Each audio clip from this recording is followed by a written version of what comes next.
Hallas again. This is the fourth question. How will the advancement of digital technology help leaders build effective teams in the future?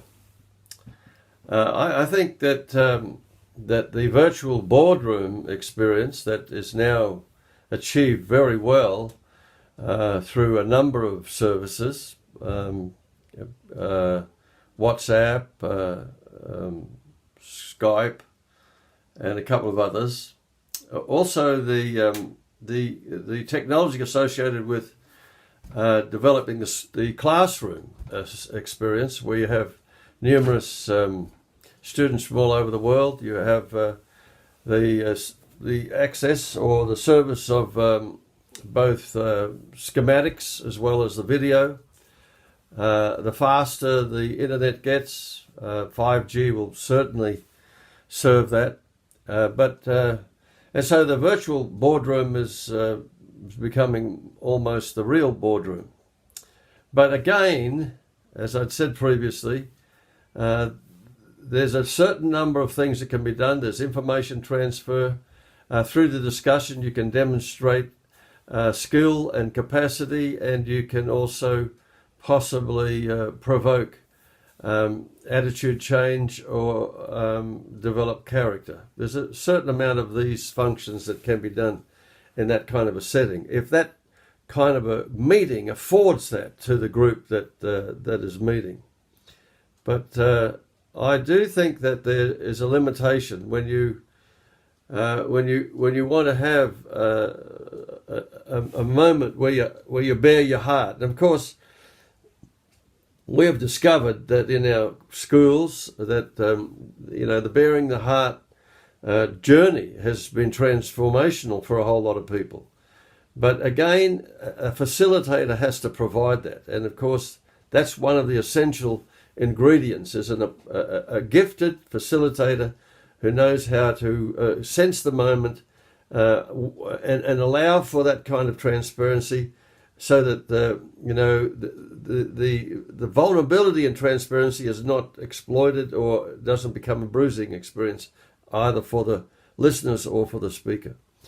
But there are times when you just need to bare your heart, and as the scripture constantly exhorts us to cry together, to weep together, to laugh together. And I think that the digital service will never, ever be able to replace the hug, where you have an encounter, heart-to-heart encounter. You have empathy clearly manifest, and you have a deep understanding and a deep connectedness that allows for a life change moment.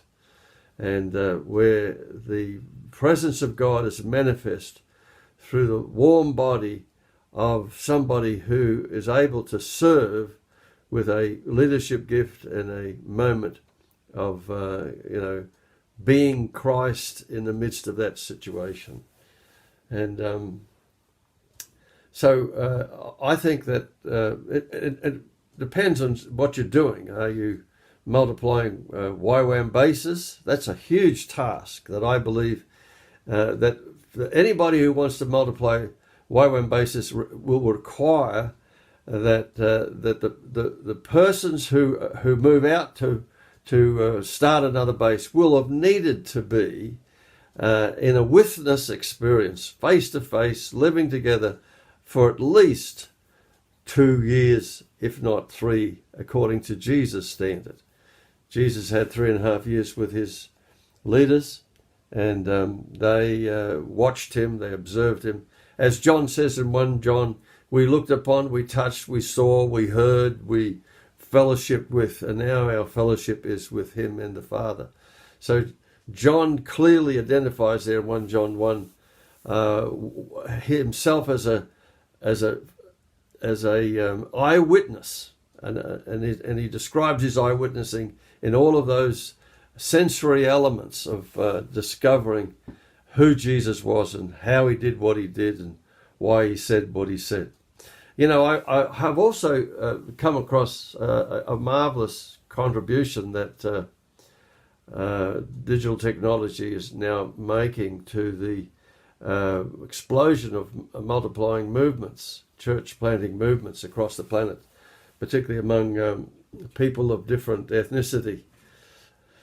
I was just speaking to one of our leaders who's had the privilege of seeing a number of movements emerge in a fairly difficult country. And they have an app that serves ongoing training experience for those who are being discipled.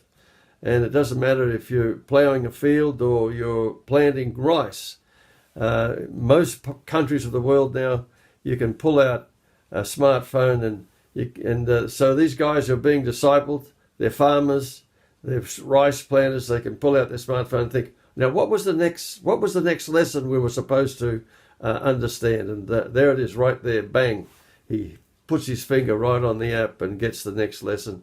And he's able to read it right there, standing, up to his knees in water, planting rice, and moving on in the process that's available. An amazing phenomenon that was never available to us as it is today. And of course, in the future, it's highly likely that very few people, adults that is, on the planet will be without a smartphone mechanism.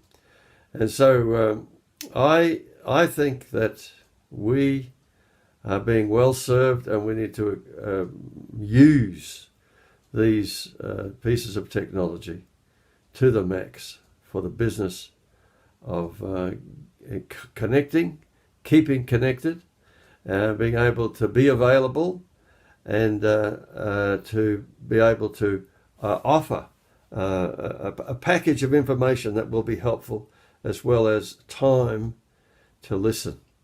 So that's all I have to say for that question, and I trust that these few comments will be helpful. Thank you. Bye.